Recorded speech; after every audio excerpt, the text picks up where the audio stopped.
Welcome दोस्तों। तो आज की वीडियो में हम स्टार्ट करने जा रहे हैं ऑपरेटर्स के बारे में। ऑपरेटर्स क्या होते हैं, कितने टाइप के होते हैं पीएचपी में। तो बेसिकली 8 टाइप के हम यूज़ करते हैं operator. Arithmetic assignment operator, comparison operator, increment और decrement operator, logical operator, string operator, उसके बाद आते हैं आपके एरे ऑपरेटर और कंडीशनल ऑपरेटर। तो सबसे पहले हम देखते हैं अर्थमेटिक ऑपरेटर। अर्थमेटिक ऑपरेटर जैसे कि किसी भी वैल्यू में आपको प्लस कर देना, माइनस कर देना। जैसे कि एग्जांपल के लिए मैं लेता हूँ अर्थमेटिक ऑपरेटर का एग्जांपल। एक मेरे पास एक x की वैल्यू है 4, 10, y की वैल्यू है मेरे पास 2, एक z एक वेरिएबल ले लिया, उसके अंदर आना चाहिए मेरे पास x plus y।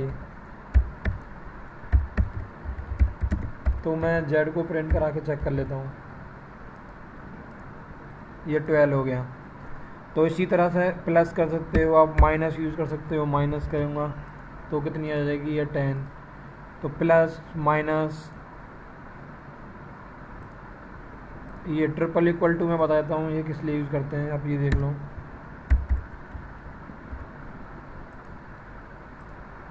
Hundred.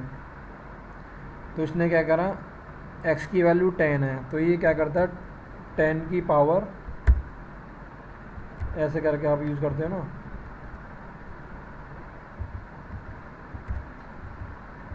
Ten की पावर ऊपर स्क्वायर में लिखते थे कि 2, कि 10 इंटू 10, 10 इंटू 10, उसकी पावर आ जाती है। तो उसके लिए हम ये वाला ऑपरेटर यूज़ करते हैं पावर लाने के लिए। 2 की पावर कुछ भी, तो आप यहाँ वैल्यू डाल सकते हो 2, 3, 4, इसलिए हम यूज़ करते हैं। उसके बाद हम आते हैं असाइनमेंट ऑपरेटर की, किसी वैल्यू को असाइन करना।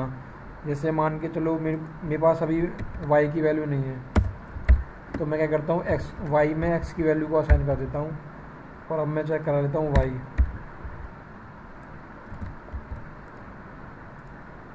ये मेरी 10 आ गई। मान के चलो मेरे पास y की वैल्यू तो है, उसके अंदर मेरे को y की वैल्यू में प्लस कर देना है x की वैल्यू, मतलब 12 हो जाएगी ये 12। अगर प्लस करनी है या माइनस करनी है, ये -8, या मल्टीप्लाई करनी है, तो ये अब चीज़ कर सकते हो। उसके बाद आते हैं कंपैरिजन। कंपैरिजन जैसे कि कोई वैल्यू है, x की वैल्यू होगी, इसमें कंपेयर है कि if x equal to y, तो यस। तो हम चेक करते हैं कि ये वैल्यू y के इक्वल है या नहीं है, इसने बता दिया नहीं है। अगर यहाँ 10 होता तो यस। अगर मेरे को नॉट इक्वल टू चेक करना है,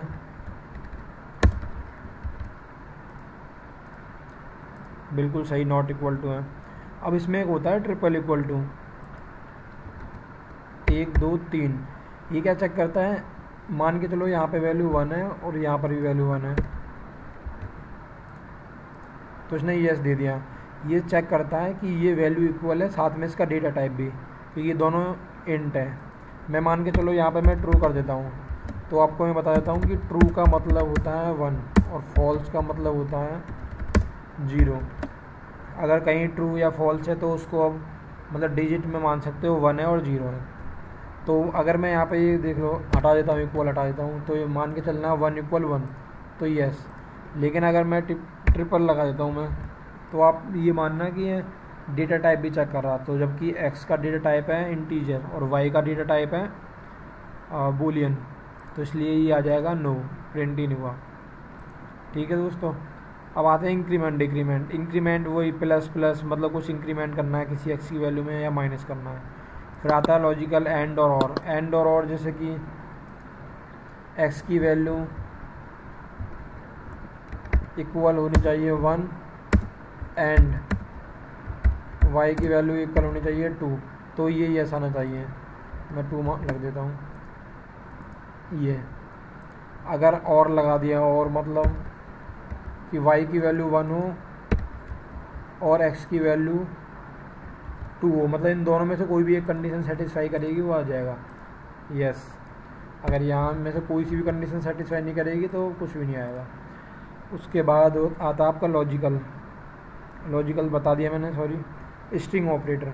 जैसे मान के चलो दो स्ट्रिंग है आपके पास, मैं एक्स और वाई को स्ट्रिंग मान लेता हूँ, ये हेलो, ये वर्ल्ड। इन दोनों स्ट्रिंग को एक साथ इको करवाना है तो आप क्या कर सकते हो, या वेरिएबल में स्टोर करना है, $z इक्वल टू $x.$y। तो ये दोनों एक साथ मर्ज हो चुकी हैं, कनकैटिनेट हो गई हैं। अब z को करवा सकते हो, चेक करो, ये हेलो वर्ड आ गया। ये होता है एक ये तरीका हो सकता है, या आपको ये करना है कि y में आपको सारी वैल्यू चाहिए x की जो भी है, तो आपको y, इसने क्या करा, जो y के अंदर होगी वैल्यू उसको x के साथ जोड़ दी और आप y को प्रिंट करा के चेक कर सकते हो।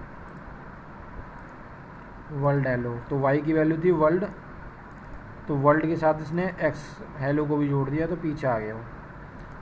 उसके बाद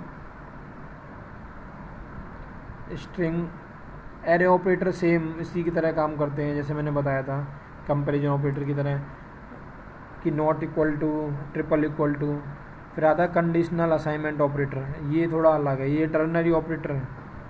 इसमें क्या करते हैं, जैसे हम इफ एल्स कंडीशन लगा देते हैं कि इफ़ वैल्यू ये होनी चाहिए कि इफ़ एक्स की वैल्यू इक्वल टू होनी चाहिए वाई की वैल्यू के, तो हमारा मैसेज आ जाए इको। तो ये वैल्यू 2 है, ये वैल्यू भी 2 है, तो ये आ जाता। इसके लिए हमें क्या करना पड़ता था, और एल्स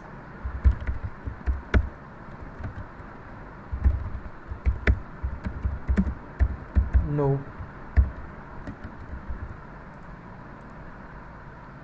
इक्वल है, यहाँ पे मैं इसको नॉट इक्वल कर देता हूँ तो नो आ गया। तो इसके लिए 1 2 3 4 कंडीशनें यूज़ करनी पड़ती हैं हमें। अगर हम चाहते हैं कि हमारा काम शॉर्ट में हो जाए तो मैंने एक वेरिएबल ले लिया, स्टोर करा लिया। इसमें सिंटैक्स इसका ये होता है कि पहले आती है कंडीशन, क्या कंडीशन चेक करनी है आपको, देखो चेक करना है ये। उसके बाद क्वेश्चन मार्क, अगर ये सही है तो यहाँ वैल्यू आ जानी चाहिए यस। उसके बाद आता है कॉलन, अगर गलत है तो वैल्यू आ जानी चाहिए नो। अब मैं इसको प्रिंट करा लेता हूँ जेड को, ये आ देता हूँ नो, क्योंकि इक्वल नहीं है। अगर मैं यहाँ पे 2 रन देता हूँ तो यस। तो ये होता है टर्नरी ऑपरेटर में पहला कंडीशन चेक करते हैं, उसके बाद क्वेश्चन मार्क, कंडीशन सही है तो अपना जो भी मैसेज देना है या वेरिएबल देना है, अगर गलत है कॉलन लगा के नो। तो ये आपके ऑपरेटर होते हैं। तो आज का ऑपरेटर आपको समझ आ गए होंगे कैसे यूज़ करते हैं। इसका एग्जांपल बना के टेस्ट करना, आप कोई डाउट हो तो पूछना। Okay, thank you.